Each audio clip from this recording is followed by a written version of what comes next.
আসসালামু আলাইকুম। আপনারা সবাই কেমন আছেন? আশা করি ভালো আছেন। আমি আলহামদুলিল্লাহ ভালো আছি। প্রতিদিনের মতো আজকে আরও একটি নতুন রেসিপি নিয়ে হাজির হয়েছি। আজকের রেসিপি হচ্ছে তেলের পিঠা। তো চলুন শুরু করা যাক। প্রথমে আমি তেলের পিঠার জন্য আধা কেজি পরিমাণে খেজুরের গুড় আর 100 গ্রাম চিনি নিয়েছি। 1 কাপ পরিমাণে পানি দিয়ে গুড়টা জাল করে গলিয়ে নেব। গলানো হয়ে গেলে নামিয়ে গুড়ের পানিটা একটু ঠান্ডা হয়ে আসলে কুসুম কুসুম গরম থাকা অবস্থায় 3টে সবরি কলা আর একটি ডিম দিয়ে ভালো করে মিশিয়ে নেব।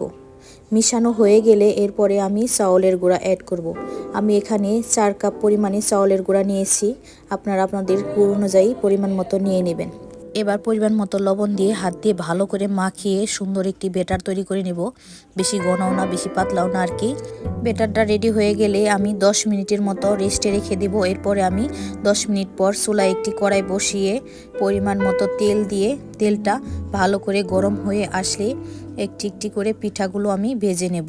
খেজুরের গুড় দিয়ে পিঠা বেশি ফুলতে চায় না, তাই আপনাদের একটি কথা বলে দিই, একটি ডিম দিয়ে ব্যাটার তৈরি করবেন, দেখবেন যে পিঠা সবগুলোই ফুলে যাবে, কোনো সমস্যা হবে না।